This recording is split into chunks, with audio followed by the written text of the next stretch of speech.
भारतीय रेल के upcoming upgrades में सबसे ज्यादा क्यूरियोसिटी जिस ट्रेन के बारे में लोगों में है वो है वंदे भारत एक्सप्रेस का स्लीपर वर्जन।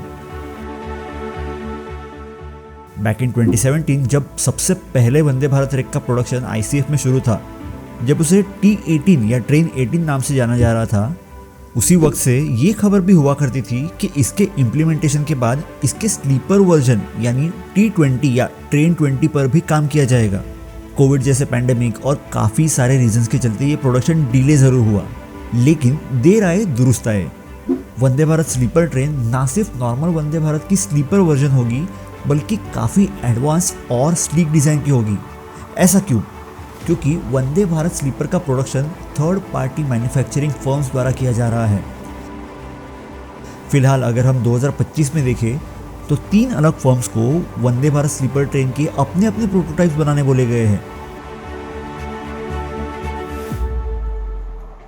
इन 3 फर्म्स में सबसे पहले आती है Bengaluru India based firm BEML, जिसने इसके पहले भी इंडियन रेलवेज के लिए रोलिंग स्टॉक या कई सारे शहरों के लिए मेट्रो रेक सप्लाई किए हैं। फिर आती है West Bengal based Titagarh rail system, जिनका पोर्टफोलियो भी BEML जैसा ही नेशन वाइड रेल सप्लाईज का है। और फिर तीसरी आती है किनेट रेलवे सोल्यूशन, जिसका नाम शायद नया ज़रूर है, लेकिन किनेट रेलवे सोल्यूशन बेसिकली एक जॉइंट वेंचर है जो भारत की रेल विकास निगम लिमिटेड या RVNL और रशियन फर्म्स ट्रांसमैन होल्डिंग या TMH, मेट्रो वैगन वॉश या MWM और लोकोमोटिव इलेक्ट्रॉनिक सिस्टम या LES के पार्टनरशिप से बना है। और एक चीज़ काफ़ी लोगों को पता भी होगी कि BEML को ही इंडिया के indigenously manufactured standard gauge high speed trains के प्रोटोटाइप रेक्स के रिसर्च, डेवलपमेंट और प्रोडक्शन का काम भी सौंपा गया है, लेकिन उसके बारे में ज़्यादा जानकारी हम उस टॉपिक के वीडियोस में जानेंगे। वंदे भारत स्लीपर पे वापस आए तो सोशल मीडिया पे इन ऑफिशियल हैंडल्स ने अपने प्रोटोटाइप के रिस्पेक्टिव रेंडर्स काफ़ी वक्त पहले से रिलीज किए हुए हैं, लेकिन अब वक्त है वर्चुअल रेंडर से आगे बढ़ के एक्चुअल प्रोटोटाइप मॉडल की टेस्टिंग का, जिसमें सबसे पहले BEML ने अपने प्रोटोटाइप्स लॉन्च करके टेस्टिंग शुरू कर दी है।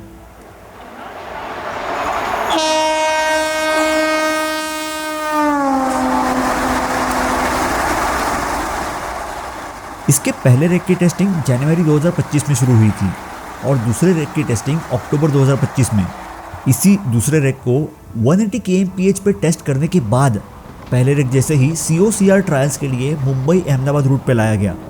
अहमदाबाद से 14 नवंबर को सुबह 9 बजे मुंबई की तरफ और मुंबई सेंट्रल से 15 नवंबर को सुबह 9 बजे अहमदाबाद की तरफ ट्रायल्स लिए गए।